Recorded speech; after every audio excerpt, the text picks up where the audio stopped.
Okay, we are live, but I'm going to let it breathe just for a moment. Hang tight, y'all.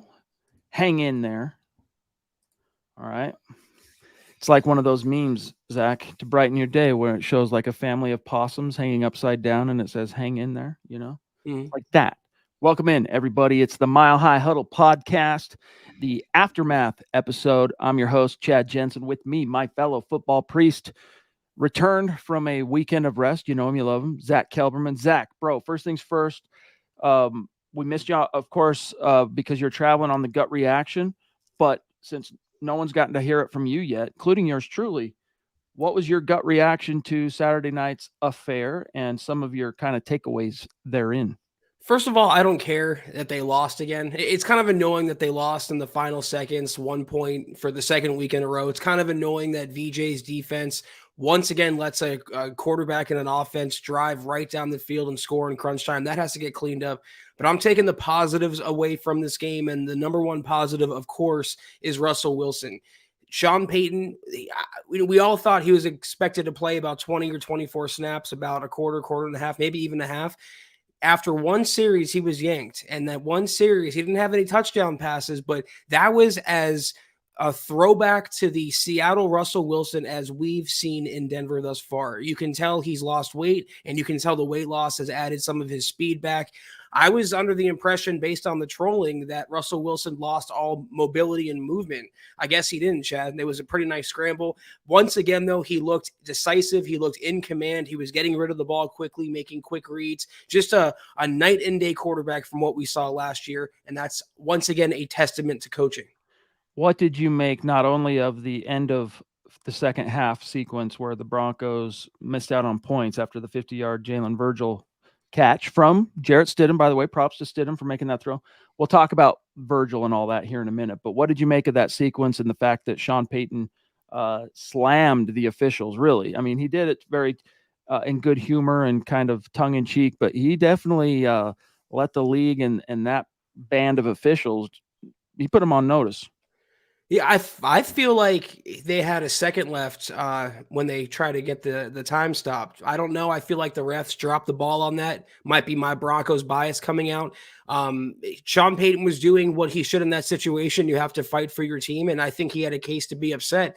I don't see Nathaniel Hackett being that upset in that situation. He would have no idea what to even do in a crunch time situation like that. So again, the positives are the Sean Payton experience and the culture and just his methods and MO is rubbing off on everyone from Russ on down. And they're just a much more disciplined football team. They looked a lot more disciplined, especially compared to week one. Indeed. Sam Bam, bro, jumping in early with a very generous super chat. Thank you, my friend. Thank you, Sam. He says, hey, guys, my biggest takeaway from last night was that Russ's speed and agility looked much better than last year. Seems like his weight loss and offseason workouts have had a positive effect. It was nice to see. Go Broncos. Indeed, it's to a point, I mean, it was palpable, right? Like, it's like, wow, big difference. And it makes you wonder, like, what the impetus was originally, Zach, for him deciding to put on that extra 12 to 15 lbs. Like, what was he trying to, what did he believe it was going to do to help him, I wonder? I feel like, and again, speculation and maybe a little more of that bias I was talking about. Nathaniel Hackett wanted to let Russ be what Russ wanted to be, and that's a pocket passer. And I feel like Russ bulked up in order to take those hits and be more of a pocket passer, a la Aaron Rodgers and what Nathaniel Hackett experienced in Green Bay. And that's where a strong coach has to step in and say, listen, Russ, that's not your toolbox. That's not your strongest asset. You are an off-script quarterback that still has mobility, can throw across his body, great on boot action. You're not a strict pocket passer. That's why as soon as Sean Payton came in, no coincidence there, Russ started to drop the weight, and he looks and is playing at a much different level. Sam, thank you again, big dog. Special message real quick, String Guy. What's up, bro? I did get your emails. I checked out your song. Very cool. Saw your guitars. Very cool. I wasn't sure, though, if it is an SE. Okay, that's right. It is an SE, but it's a very beautiful guitar, my dog. We'll correspond further. Okay, let's talk about this Jalen Virgil thing. So everybody remembers that play, the 50 yards, kind of gets tackled weird on the, up for debate. Did he break the plane? We don't know. He never really actually, there was no review. It was wham bam, like Sean Payton said after the game. It's like the refs had a plane to catch or something. They were trying to get the heck out of there on the pronto. But anyway, he got up limping after the clock. Didn't work out, whatever. He's kind of helped off the field by teammates. We learned today, Zach, courtesy of Mike Kliss, that it's a torn meniscus, not ACL, which is definitely, if you're talking about torn ligaments in a knee, it's better news than tearing an ACL. It gives him a chance to actually contribute still in the 2023 season. But what was your reaction to the news of his injury, and how does it kind of trickle down and affect the wide receiver depth chart? It just happened so quickly. I was tweeting in real time after the catch. I said he's making the 53. And then right after I tweeted that, he was writhing around in pain. I really initially had no idea he was injured. But when you see the replay, you're right. His knee got caught and he just got twisted and fell a very awkward way.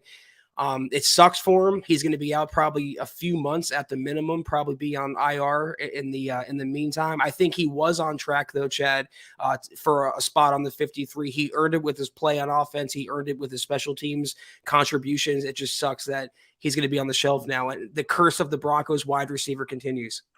Not only that, but in a preseason that is now, 25% shorter in terms of these young players' opportunity, generally speaking, to make an impression in the preseason. You got 3 games now instead of 4. Of the 2 that the Broncos have played, he's really the only wide receiver outside of Jerry Jeudy kind of catching a gimme. I mean, he did put that dude on skates to get open on that all zero blitz and the touchdown. So that, give him his credit for making the play, but it wasn't like, whoa, find a way, make a way guy just like created something out of nothing. But that Jalen Virgil play was nice. Like, I would put that as easily the biggest, most explosive, impressive wide receiver play of the summer so far. And it came from Jalen Virgil, who's now landing on probably IR, which is a bummer. The Ronk, though, real quick, shout out to the Ronk. We've missed you. Hope you're doing well, big dog. Hope you enjoyed watching last night's game. And really, guys, that's really what it comes down to when we are focused on the Broncos preseason, is just enjoy watching how these new systems are coming to, how these players are competing, how the position battles are resolving, how the new coaching staff is kind of settling in, the operation from the sideline, the operation from the booth. I hope you're taking some time to kind of observe that instead of in the preseason getting, like Scott and I were talking about last night, like you intimated at the top of the show, Zach, too caught up on whether or not you won the game. Don't get it twisted. I know they would rather win these games than not. But hope you enjoyed that, Mike. Naj jumping in. What's up, bro?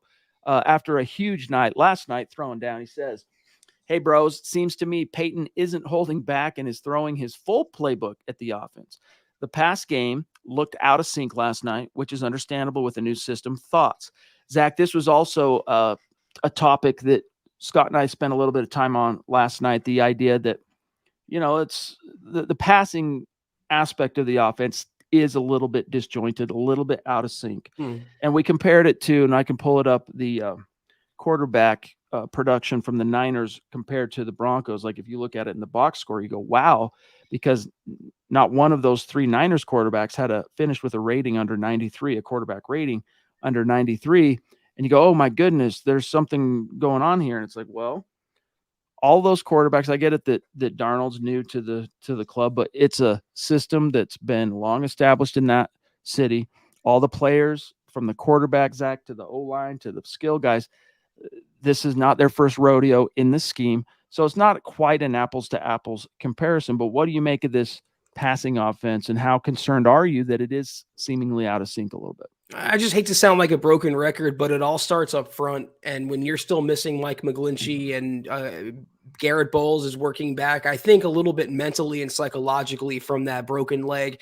The only scary part I have about that is Ben Powers. I'm not trying to overreact, but he's starting to concern me because it's 2 games in a row now where he got worked by a defender in the trenches. And it didn't happen pretty. It was pretty ugly, in fact, and that's why the Broncos paid him those big bucks to be the anchor. I thought he'd be a better signing than McGlinchey, and right now he looks no better than bad Garrett Bowles. But yeah, it's going to take time. Everyone's still getting their chemistry down. Everyone's still trying to get the process down. But you can see again, and I said this last week, the glimpses of the Sean Payton offense, how quick they are to the line of scrimmage, Chad, how they're getting the snap off with at least 4 or 5 seconds to go on the play clock. Just the efficiency and the workman-like and the machine-like flow. I think that is starting to bloom. And when week 1 rolls around and when the chemistry starts getting there, I think it'll be looking much nicer. It's just so good to have competency Exactly. At the very top of the food chain in Denver. It's just very nice. And that will come out in the wash. Give it a little bit of time. GLP, the swashbuckler himself, jumping in with the super. Thank you, big dog. Appreciate you, Gary. He says, hey, Chad, Zach, Dylan, and Scott, just my 2 cents. We fans need to realize we are not seeing the Broncos in the season. This team will be vastly different from what you see now. Go Broncos and buck them. Indeed, in so many different ways. From, Sean Payton not throwing, he's not putting anything, Zach, on film offensively that he doesn't mind other teams knowing about, right? He's saving the cool stuff. Vance Joseph, like people complaining about, hey, why wasn't he throwing more like sophisticated, complex blitzes? Why wasn't he doing more in this situation, that situation, which I understand. But if he were to do that, it would not, and this is something Scott brought up in our green room before we went live tonight. If VJ was working it like a game plan, you're not allowing these players you're not setting the table, Zach, to see how some of these players can execute on a given play call in a base scheme, in a relatively higher stakes situation, as far as like what, the bottom 50 guys on the roster or the bottom 40 guys on the roster, it might not be, they might not count in the standings, but they are meaningful, especially to these guys. And if Vance Joseph's out there, trying to throw the kitchen sink at the opponent, not only is he showing his hand and putting it on film for all the opponents of the regular season to see, but he is kind of coloring the water, so to speak. Like he's not allowing a true evaluation in some cases with these players. So I concur with you here, GLP, that what you've seen these first 2 games, it's more, Zach, a facsimile. It's not the real thing, right? It's like a snapshot, Right. not a real thing. And don't forget, they're not game planning for these preseason opponents either. So we were talking about looking at a sink and looking like they're getting their bearings. Well, that's partly why. I feel like come week 1 or week 2 in the beginning of the regular season, you're going to see a very, very efficient and I think successful Broncos team. But you mentioned VJ holding stuff back. He admitted that in his presser during the week, that he's not going to show certain things. One of those things is Drew Sanders' blitz packages. He said he has something up his sleeve there. And I'll say this, the way they were using Josie Jewell and Alex Singleton as blitzers yesterday, I cannot wait to see what VJ has in store. You have not seen, guys, anything close to the finished product, and yet already in most facets, they looked much improved from last year. The arrow, again, is pointing out. Michael Davis jumping in with a super chat. Thank you, brother. Thank you, Michael. He says, Priest, welcome back, Zach, let's talk about McLaughlin. No G. Yeah. I see a Sproles roll for this cat. Fun to watch. Let's get the Raiders. #Maui strong. Yeah, talk about what you saw from the undrafted rookie out of Youngstown State. At this point, you can't leave him off the 53 if you're Sean Payton. You just can't. Every single week, every single practice, he is just giving his all and outperforming those around him. And it kind of helps that Tyler Beatty is laid up with an injury. But when you compare, let's say, Tony Jones, the veteran who we thought had the inside track for RB3, to Jaleel McLaughlin, it's no contest. One guy looks like a jitterbug, a breath of fresh air, the perfect change of pace. The other guy is just a jag, in my opinion. And when you're Sean Payton and before the game comparing in the same breath Jaleel McLaughlin to Reggie Bush and Alvin Kamara and the star players that he had in New Orleans, I think it's pretty good for his roster standing. So to me, right now, he's RB3. Whoa, I just got clocked upside the head by a top rope super chat from a top-notch superstar, Troy. Thank you. Thank you, bro. Seriously. Really, really means a lot to us, my friend. And you know what? I think we got to send Troy out a thank you. Shoot Mhm. us an email, Troy, milehighhuddle@gmail.com, and tell us your t-shirt size and give us your shipping address and let us send you out a little thank you because, man, this I can really think of you being super active about when the new year turned, and maybe it's goes a little bit farther back than that, but you just really come on strong, and we super appreciate it and what you contribute to the conversations a lot of the time. It's very meaningful. So thank you, bud. He says, "Hey guys, optimistic after the San Fran game. For Scott, I often have to download and listen in 10-minute intervals at work or at home. Occasionally, I can rejoin live after an early super chat. Have a great show. Plan to be at the Green Bay game. Awesome. The meet and greet. Hope to meet everyone." So he's talking about last night. He dropped a super chat supporting it and then saying, "Hey, I'll listen later, guys." And he does that often, right? And so we were talking about that, and he's just giving some background for in regard to that combo. Thank you so much, Troy, and I really hope you can make it out there. I'm pretty sure I could speak for Chad and Scott when I say I want to shake your hand and thank you to your face for everything you've done, and you're incredible. Appreciate it. For sure, bro. Thank you. We got Kenny jumping in as well on Super Chat. Thank you, Thank you, big Kenny. dog. He says, "Good evening, fellas. I love what I've seen from the first team. I think our depth needs to work on finishing the game. Can't just let the other team go down and score, but I did like what I saw for the most part. Indeed. I really liked Zach. We questioned, not so much questioned, but we kind of raised our eyebrow a week ago Monday when Sean Payton, he's back home from being in Arizona, his first presser back in front of the local press corps after the first preseason game, and he's asked about all the pressure, right? Russell Wilson, the most pressured quarterback in the NFL in week 1 of the preseason. Jarrett Stidham, the third. So your top 2 quarterbacks were 2 of the 3 most pressured quarterbacks in the league that week. And he said, look, he didn't dismiss it, but he did quite minimize it and said, we will fix that. And Zach, I got to tell you, it's a big mark of credibility that when a coach says we're going to fix that, the very next week you can see that it has been fixed. Now, maybe still there's some imperfections, as you mentioned earlier. We're still kind of going, what's going on with Ben Powers? But how much encouragement do you take from the fact that Payton says, I'm going to fix this, and the very next opportunity to see whether he did, he did. So well said. Yeah, I've noticed that on 2 occasions now. When he says something, he follows up. It's not just all talk. There's action behind it. In the Cardinals game last week, of course, the offense started slow, but as the game went on, they started to settle down and find their groove. That's a sign of good coaching. I mentioned the fact that they looked a lot more disciplined from week 1 to week 2. I think for the most part, I mean, Garrett Bowles looked a little better. The O-line kind of settled down. They were getting much better push in the running game, just playing a more disciplined brand of football. That's the beauty of having an elite coach. And we don't say coaching on here just to hear ourselves talk or pump merchandise. It's such a big component to a successful football team. And it's a component that the Broncos have not had since Gary Kubiak at the least. So to have that back in Denver and seeing it play out even in preseason is certainly exciting. Phil, down in Tucson, proving Broncos country is not a geographic location. It's a state of being, baby. Love it. Thank you, Phil. He says, good evening, Chad, Zach, and Deacon Scott. I've got to say, I am impressed with Cushionberry. I guess it's just more proof that Payton knows what he's doing. Hashtag Buckham, hashtag MHH for life. So this was something we talked a little bit about too last night, Zach, is just some feedback on how good Cush has actually looked for the most part. And I'm reminded of when Payton first shows up in Denver and he's asked about the center position, and he says, we like Cushionberry as our starter. And at the time, it was like, we were kind of like, we didn't want to hear that necessarily, right? We wanted there to be some kind of another option.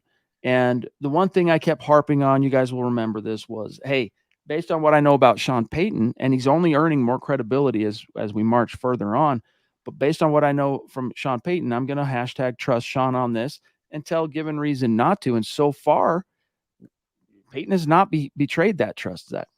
Big tip of the cap as well to Zach Strief, the Broncos offensive line coach who Payton brought in. If you can make Lemonade out of Cushionberry, I think you've earned your coaching stripes. And you might be right, Phil. I'm still not 100% sold. I want to see how Cush holds up over the course of a regular season. Week 1, week 2, they play the teams that are decent in the trenches. I want to see Cush keep that going. But so far, so good. We don't have to count on, Kyle Fuller, Chad, or Alex Forsyth just yet. Not a strawberry lemonade, a cushionberry lemonade. I'll have that. Thank you. When you're at the Wendy's drive-thru, right? Doug, what's good, bro? Thank you. Appreciate you. He says, good evening. Thoroughly enjoying the show. Glad to hear it. We're thoroughly enjoying having you in the chat with us. So thank you, Doug. And we also have a very, very, very huge showing on Facebook from Scott. Big Boy Stars going off. Thank you, bud. He says, I agree with most. It's preseason. They only show so much. We are fine. Well said, my friend. And then Naj again. Thank you, bro. Thank you, Naj. You rock. He says the McLaughlin touchdown catch was the nastiest move by a Bronco that I've seen since Glenn Milburn in '93 versus the Jets. He's dialing it back. This is a dude who has some institutional knowledge of the Denver Broncos. That's how long it's been. He says, I get it's early, but not many humans could have done what he did to those two defenders. Yeah. You're seeing the kind of like real-time presence of mind, savvy, twitch, athletic, playmaking ability that honestly, it's not like I'm not saying he reminds me of Philip Lindsay because of like how tall they are, their relative weight and all that, but just like a guy who has that something about him. There's just like a playmaker's knack, right? Like it's an indelible, instinctual feel. And the fact that he was able to stop like that on a dime momentarily, let the freaking defenders blow by him into the out of bounds and just kind of waltz into the end zone, it was very, very impressive for sure. Just the it factor. You can't teach it. You can't buy it. You can't explain it. You have to have it or you don't. And I definitely think he does. And again, you watch that, you watch what he does carrying the ball, you watch what he does on special teams. How do you leave him off the 53? How do you expose him to the rest of the NFL? You put Jaleel McLaughlin on the practice squad, I promise you he is snatched in 24 hours. He's earned it by now. Well said. Colby says, I can't stay. I'll watch it back. I'm going to see Metallica live in theaters. Just wanted to say Hall of Fame, #Buckham. So what, is it like a live show that they're showing in theaters? I don't know what that is. You'll have to at some point tell us how it was, my friend. But yeah, interestingly enough, Zach, we're sitting here on a Sunday night. Tuesday, we learn whether or not the Hall of Fame is finally going to do something on the Randy Gradishar front. Do you have a prediction? And then we're going to grab this massive Duchess going off. What are we talking about again? Hall of Fame, Randy Gradishar. Just you blow us away, Michaela. I literally lose my train of thought when you're this generous and this kind. Thank you so much. I hope, Chad, I'll say this really quickly about Gradishar. He deserves it 100%, but so did Mike Shanahan, and so did Reeves for that matter as well. And the more these Bronco legends get denied induction into the Hall of Fame, the less I'm encouraged about any futures prospects. But if there's anyone who has the resume, it's Randy Gradishar. I don't want to get everyone's hopes up too much, but I have a little bit of a good feeling this time. I don't know what it is, but we'll see. Michaela, thank you so much. Thank you. 200 Club Super Chat, 23 minutes or so into tonight's show, and it means the world to us. I hope you know that. This is, I am sure, we'll get to the actual update on the Super Chat rankings for this month tomorrow night, so stay tuned for that. But I'm sure this vaults you into number one. Because if memory serves, you were at number 2 last week. So I bet you're at number 1 when we take a look at this. But love you so much. Thank you, Michaela. She says the best O-line, ironically, O-lineman, has been Cush. For the most part, I liked the starting unit. The defense let us down again. But it looks like we found a dynamic special teamer and running back in Jaleel McLaughlin. Zach, your thoughts?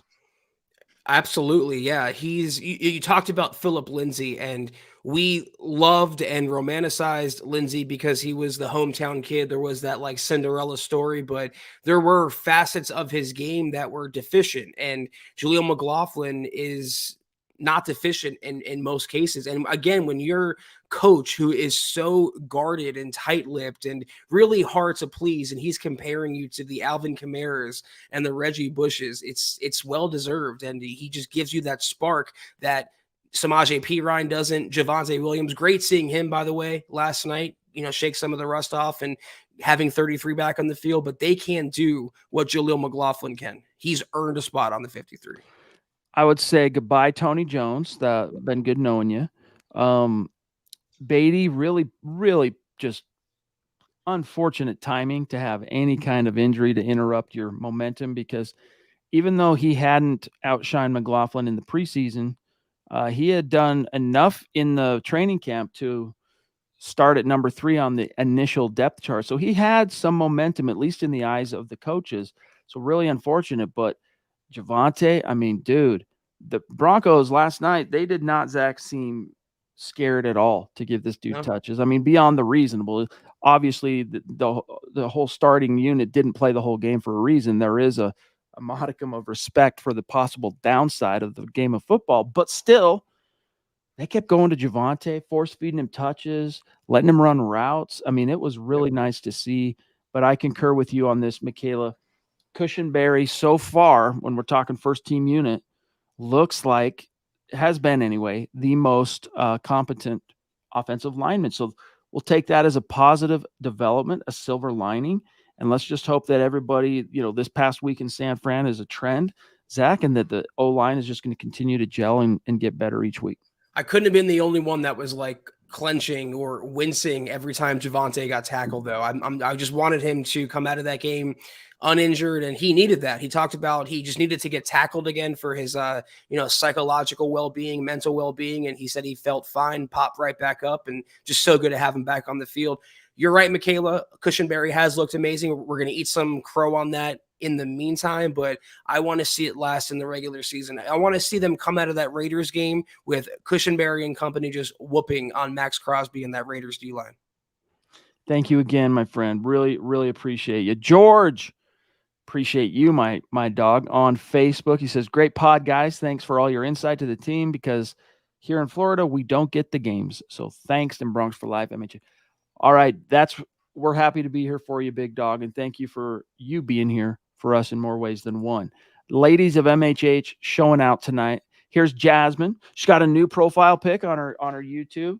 Really nice to see you tonight, Jasmine. Thank you so much for your support. We love you. She says, hey, guys, here's my delusional prediction for the season. The Broncos will make the playoffs, and I believe Russ will keep us afloat until we draft a new franchise quarterback, which I'm okay with. LOL. So she's predicting, Zach, a playoff berth for this team, which would snap a 7-year dry spell. Thank you so much, Jasmine. And I understand your sentiment, but personally, I feel like Russ is going to do more than keep the Broncos afloat. If they make the playoffs, they win 9 or 10 games, you have to expect Russ had a hand in some of those victories, either solely or, as a collective.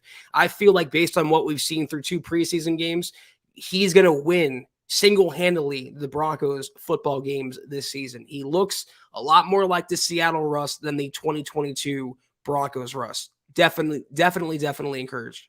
So much so. And I'm hoping you're right on this, Zach, that, because if you were to talk to Seattle Seahawks fans, Scott says it was awesome they let Javonte loose. Yes, It was.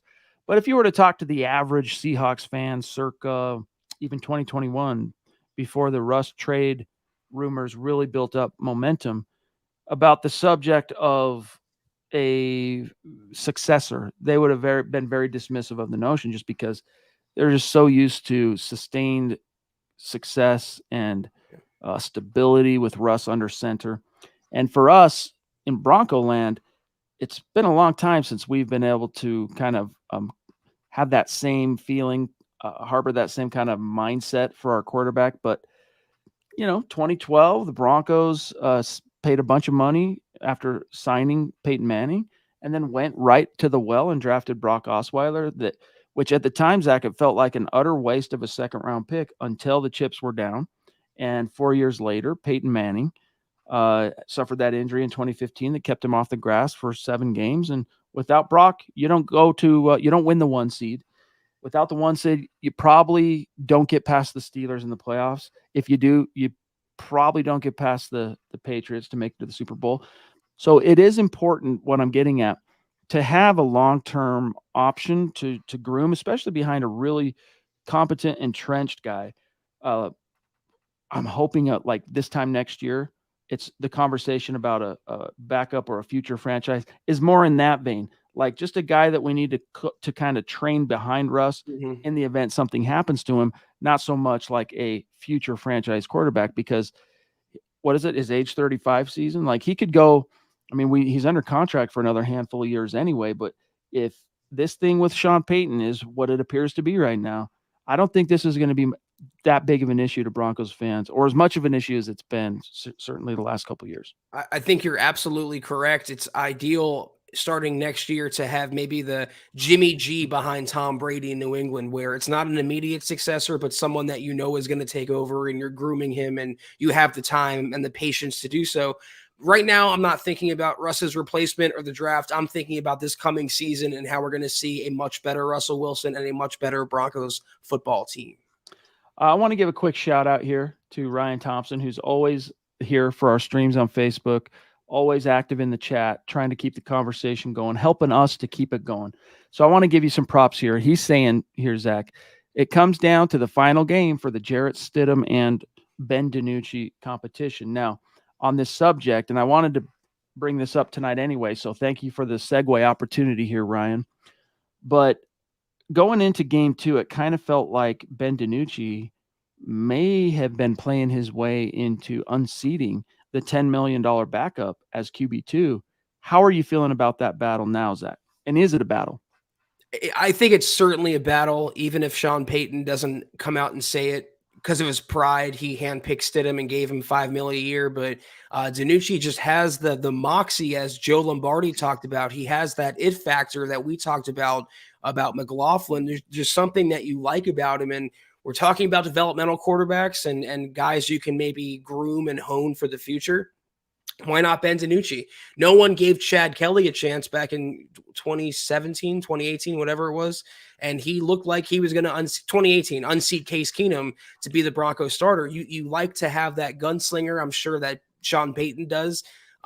Didn't really do anything that wowed you necessarily in last night's game compared to last week, but the more he puts the football behind his back in practice and just separates himself both tangibly and intangibly from Jarrett Stidham, it can make it a serious competition that I agree is going to come down to next week's game, the backup bowl. I want to talk more about this. Just a quick segue because Jeremy is OG. Virgil torn meniscus in his knee. Will have surgery. Could have been worse, yeah. But unfortunate, no doubt. But there's still a chance if he heals well, he could still possibly contribute in 2023. But Zach, I got to tell you that, this is not so much Jarrett Stidham completely outshining Ben DiNucci last night. It was more of like DiNucci just kind of failing to gain much traction. Now, He had the one touchdown, which was kind of a gimme because it was just a little dump off, and his playmaker McLaughlin, as we talked about earlier, just did great things. But I want to see more of that. I mean, he did, but DiNucci, he had some opportunities to make some hay. I mean, he had 7 passing attempts, 3 for 7, 13 yards, 1 tutty. And he just was off target, just didn't look like the same kind of poised, present, kind of clutch guy when we were talking about him the previous Friday night in Arizona, where, things like gamer tags like that come to mind. So I agree with you that it's still a conversation, but I think last night, barring some like miraculous Herculean, the last quarterback I can really remember besides Chad Kelly, like really helping his stock on a depth chart in Denver in the preseason, believe it or not, was actually Tim Tebow back in the day. He did a lot of really good things in a preseason, and it didn't necessarily avail him all that much in the final analysis. But I want to see DiNucci. First of all, I want to see this passing game produce something. We're not going to see Russ next week, odds are. So whether it's Stidham or DiNucci, I'm hoping Coach Payton with this third rep, it's about time on task, repetitions, time together to gel all that. Let's see some production with the passing game, because he proved last night, Zach, that he knows how to run the ball. I mean, 100 and whatever it was, 69 team rush yards, I want to say, 165. Now let's see you do something like that with the passing game. Chad, did you forget the preseason GOAT, Kyle Sloter, who was everyone's favorite backup quarterback at a time? He helped himself a little bit in preseason too, but I agree with someone. I can't find the comment now. String guys. I don't think Stidham looked bad was better than last week. Yeah, I don't think he was bad, but he didn't do anything to indisputably separate himself and lock up the job competing with DiNucci. I don't think DiNucci did anything terribly bad, but he wasn't impressive enough to overtake officially Jarrett Stidham or make you say, wow, he should be the number 2. So it's a battle that's still going to be raging. And again, it's going to come down to mostly the final preseason game. Indeed. We have Grover jumping in. What's up, Grover? Thank you for the super chat, my friend. Means a lot to us. Says, evening, gents.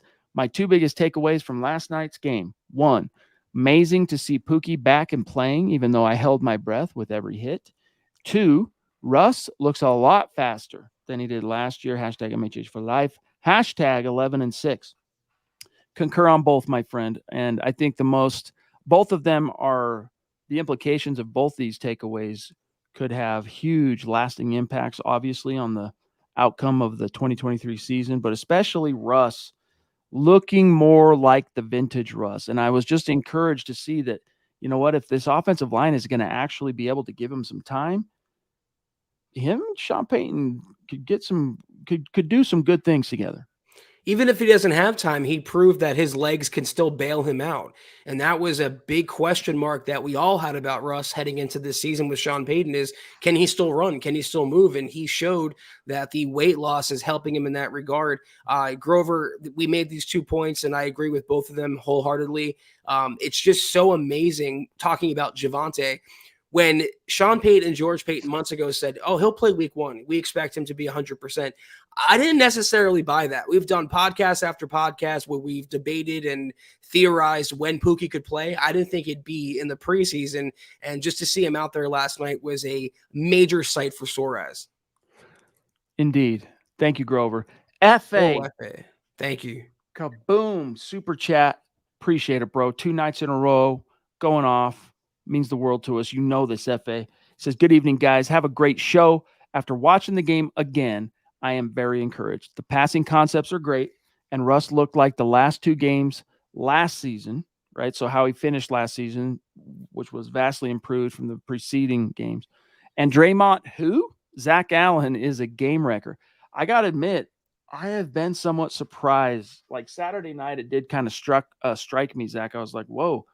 This Zach Allen dude, like we could have got him just at the penultimate perfect moment where he just turned that corner into that next busted through a level in his prime, right? Because he's right smack dab now in the middle of his prime, right. And we could be really have capitalized on his ascent. So really encouraging. We're seeing why he was called baby JJ Watt in Arizona, Zach Allen. And he's so disruptive on almost every single play. And that's something that was missing with Draymond Jones.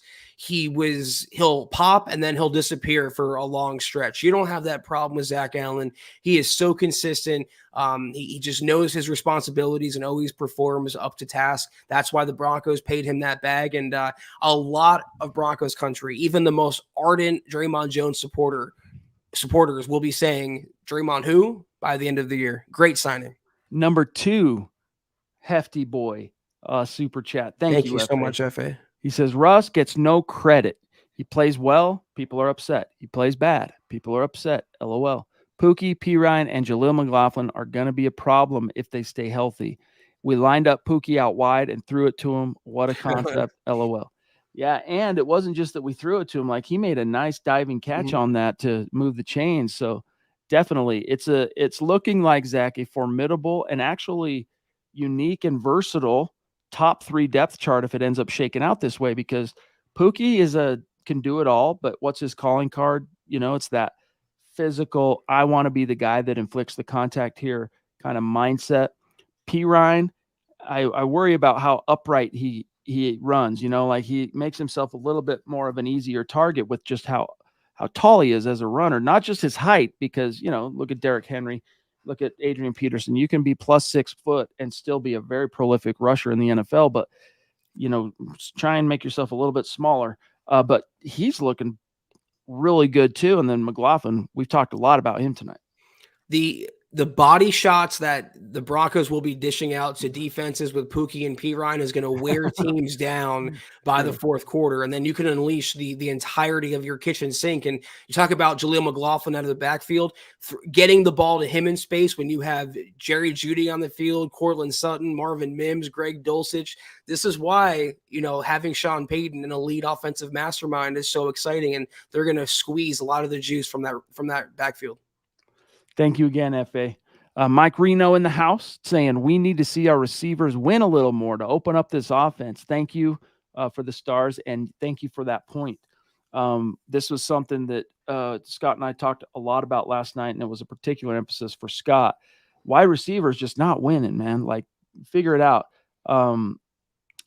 Includes the ones, it includes the ones. But I liked seeing a little Marvin Mims action last night, Zach. How about you?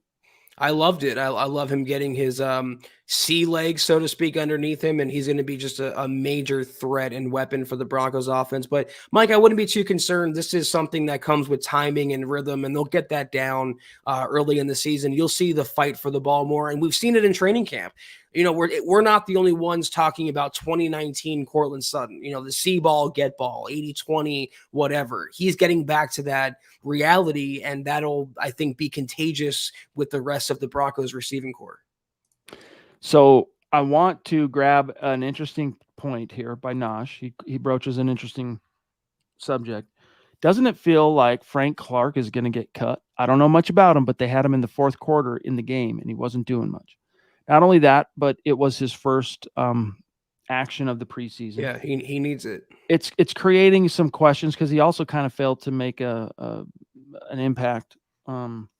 But it's worth noting on this, Naj, that he signed a 1-year deal worth about $5.5 million. It's all guaranteed.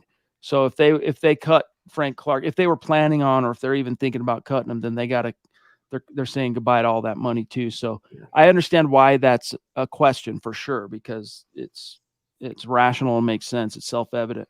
But when you drill a little bit deeper into the contract, you realize that, they're not going to cut him. I mean, it doesn't completely preclude them, Zach, from cutting him, because, salary cap voodoo is a thing, but I really doubt it happens.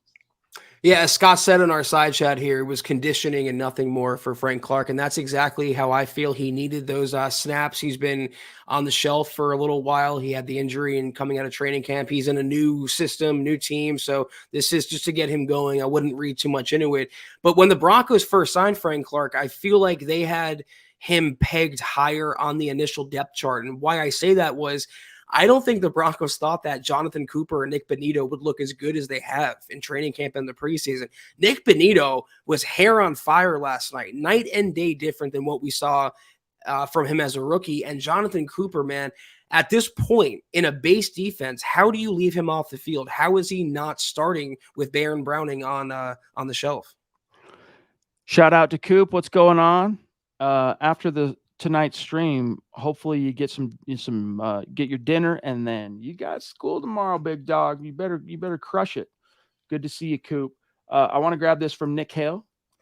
Thanks for being with us tonight, my brother. It says, I freaking love Elijah Garcia's energy, hype, and tenacity. He deserves to make the team. McLaughlin is dope. Jonathan Cooper is explosive. I'm excited. MHH for life. Bridge the gap. Thank you, buddy.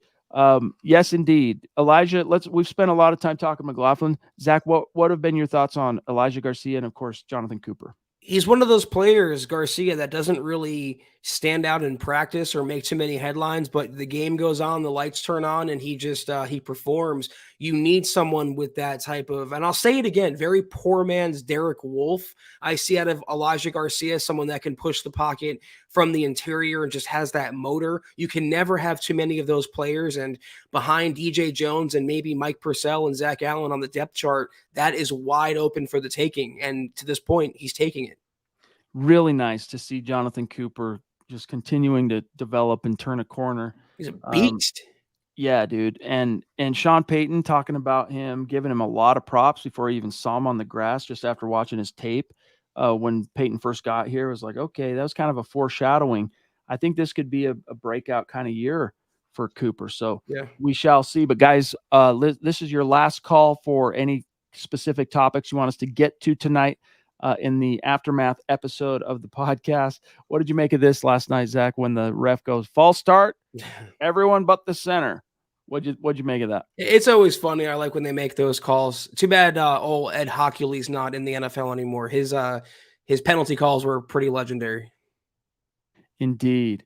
Okay, a couple of names I want to throw at you. Just tell me if their stock is up or if it's down coming out of the second preseason game. All right. We've talked a lot about the quarterbacks, some of the different running backs, but let's talk about some tight ends. Stock up or down, Greg Dulcich? I think up. He made the most of his opportunities, and I still love what he brings to the Broncos in the passing game. How about Mr. Nate Atkins, 3 for 3 on his target to receptions for 17 yards? I don't necessarily see where he's going to fit in on the 53. He might be a practice squad player, but up. Alberto, 1 target, 0 receptions. He got kind of screwed by game flow, I feel. I feel like he should have had a bigger game, but it's Alberto, so I'll say down. Let's talk receivers real quick, a little bit farther down the depth chart. We already mentioned, we talked a little bit about Mims, but Marquez Callaway, 1 target, 0 receptions. Kendall Hinton, those 2 guys, how are you feeling about them? And let's also throw in Lil Jordan Humphrey. I love me some Kendall Hinton, Hall of Famer. He'll always have a special place, but he had a bad pair of drops in last night's game. Definitely down. I hate to say it, but it's unfortunate. Flipping to the other side of the ball real quick here. What did you make of Drew Sanders, who led the Broncos in tackling, 6 combined tackles, 3 of which were solo? It's what he does, man. You can't take him off the field in due time. You have 2 solid locked-in guys, but like I talked about earlier, when VJ debuts the blitz packages with Sanders, he is going to cause some mayhem.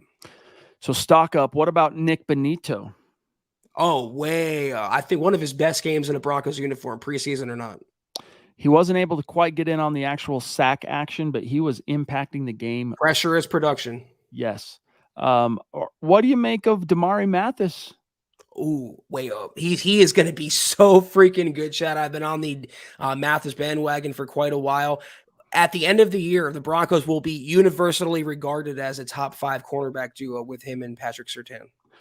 What about, here's a slightly controversial one. Isang Bassi, who second game, 2nd interception. Beyond that, it's kind of, I've had a hard time finding a positive to say about him other than those 2 interceptions, but those 2 interceptions are something. They're something that you can really sink your teeth into. Right place, right time. Again, it's a good trait for a DB to have. I still, obviously, when K1's healthy, he'll be the starting nickel back, but we make a play like that, the arrow's got to be pointing up. All right, last one from this. Well, actually, 2 more. Aaron Patrick, does Zach Allen get his number back in about 10 days? Probably, yeah. I'll say so. What about, last one here, Justin Sternad? I'm a little biased. I feel he doesn't have the athletic profile or the playmaking of a Drew Sanders, but how do you keep him, Chad, even after the Griffith injury? How do you keep Sternad on the roster? Yeah, I think they probably will end up holding on to him because of his draft pedigree and the fact that he's spent 3 years in the organization, but I'm not convinced that he's earned it this summer. Sam Bam, bro, jumping in. We got a couple supers, and then we're going to dip on out of here, including Sam Bam with his second tonight, saying, hey, guys, I have a busy week ahead, and then I'm going out of town next weekend, so probably I won't be watching live for a while. Go Broncos. Also, do you think Maher will be the kicker? First of all, thank you for the heads up, and don't worry about it. Enjoy your trip. You deserve it, big dog, because we've got a big fall ahead of us, so we'll look forward to seeing you back. But what are your thoughts here on the kicker who, seen not heard, right? That's what you want from a kicker that just does his job when his number is called, and Maher certainly did that last night. Maybe there's something to the Arizona field being bad and contributing to those missed field goals. I mean, it can't be ruled out. Maher came off that preseason game and then he had like 3 misses in practice. But after that point, he ended that practice with 2 consecutive kicks. And then the following practice, he drilled like a pair of 50-plus yarders, and he showed up and did his job last night. So he was good, Brett Maher, and the Broncos will take good Brett Maher. What about, real quick, and then we'll grab David, as far as the stock report, Matt Henningsen, what are you seeing from him? Thanks, Jeremy. Again, just like Elijah Garcia, there's such an immediate path to playing time. I'm happy to see players step up and take advantage of it. He's looking like he could be a real find for the Broncos. And we knew with him it was just going to take a little bit of time for him to kind of get up to speed in the league and bridge that gap. David, the Papa Bear, as he is known in his neck of the woods, really appreciate seeing you tonight, my brother. Usually we see David like the first super chat of the night. Tonight, he's the last. So he's that. When you talk about versatility, that's what David brings to the table. We really appreciate you, brother. Thank you so much. He is still saying 12-5, if not better, 12-5 plus. Buck him with a B times 3. MHH for life. Denver Broncos for life. Thank you, David. Thank you, David.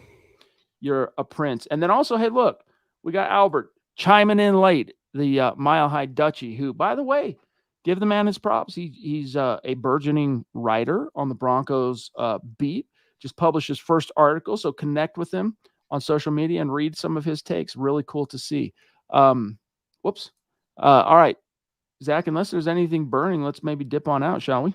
Another tremendous episode, the aftermath episode of the MHH podcast. If you're not doing so, please follow us on Twitter at the MHH pod. You can follow the main account on Twitter at Mile High Huddle, Chad at Chad and Jensen, myself at Kelberman NFL, and Scott, our producer, at Scout Kennedy. If you guys want some merch, you know where to find it by now, but just in case, mhhmerch.com. Be sure you're checking that out. If you haven't, drop us a like at facebook.com/Mile High Huddle Pod. On Instagram, give us a follow at mile_high_huddle.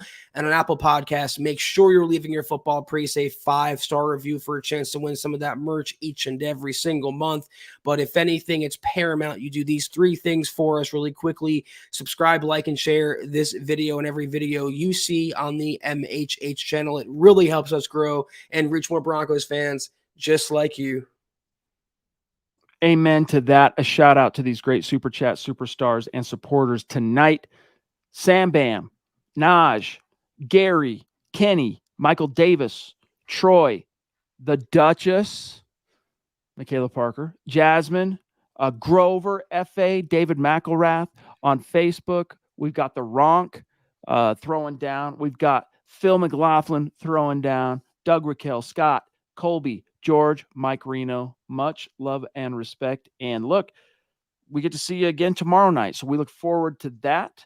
We'll hear some of Sean Payton's remarks now that he's kind of worked his hormones out a couple of days to watch the tape, see how the dust has settled. So we'll, I'm sure, have quite a lot to talk about. Plus, it's a Monday and a Tuesday in the preseason. There's bound to be a few transactions. So don't miss tomorrow night's show. And then, of course, you got Broncos for breakfast on the Bright as well, now that football's back in full swing. So stay tuned for that. We'll see you tomorrow night. Take care. And as always, go Broncos.